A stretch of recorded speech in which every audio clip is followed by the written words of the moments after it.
امام مالک رحمۃ اللہ علیہ، ان کے پڑوس میں ایک لوہار رہتا تھا،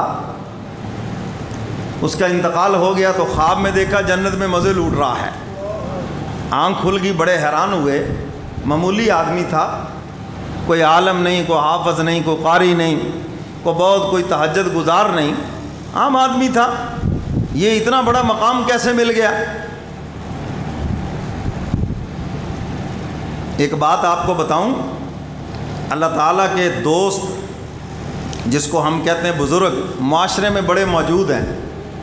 کسی کی بزرگی زندگی میں ظاہر ہو جاتی ہے، کسی کی بزرگی اس کے مرنے پہ ظاہر ہو جاتی ہے، اور اللہ کسی کی بزرگی اس کے مرنے کے بعد ظاہر کرتے ہیں، مرنے کے بعد بتاتے ہیں یہ ہمارا دوست تھا۔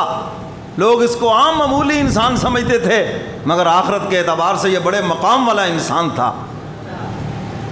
تو آپ پر کشف ہوا، جب خواب میں دیکھا جنت میں مزے لوٹ رہا ہے، بڑے حیران ہوئے۔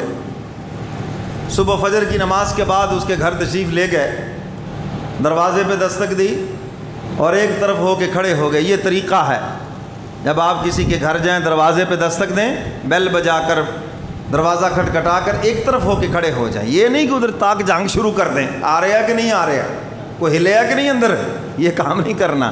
سمجھ گئے وہ بات؟ آداب بتلائے ہیں اسلام نے۔ تو کسی دروازے پہ دستک دیں تو ایک طرف کھڑے ہو جائیں، دروازہ کھلنا ہے تاکہ اندر نظر نہ پڑے۔ تو ایک طرف ہو کے کھڑے ہو گئے۔ اہلیہ دروازے کے پیچھے، کون کیسے آئے؟ بتایا کہ امام مالک آپ کا پڑوسی ہوں، اور اپنا خواب سنایا کہ ایسے میں نے اس کو جنت میں مزے لوٹتے ہوئے دیکھا ہے۔ کون سا عمل کرتا تھا، کیا کام کرتا تھا، کیا خاص عبادت کرتا تھا؟ اس نے کہا مالک اور تو مجھے کچھ پتہ نہیں، 30 سال میری رفاقت رہی، نکاح کے بعد 30 سال ہمارے اکٹھے گزرے۔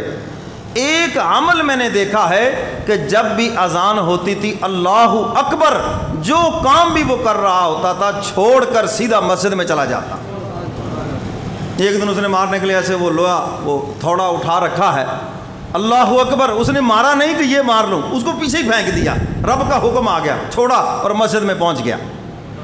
اور پھر اس نے بتایا کہ ایک دن نائی کے پاس بیٹھا تھا، ایک مونچھ کاٹی، ایک اللہ اکبر اذان ہو گئی، کہا چھوڑ دو چھوڑ دو چھوڑ دو بھی، سیدھا مسجد میں گیا ایک ہی مونچھ کے ساتھ۔ آج ساری لڑائی مونچھوں کی ہے نا جی، مونچھ نیچی ہو جائے اونچی ہو جائے،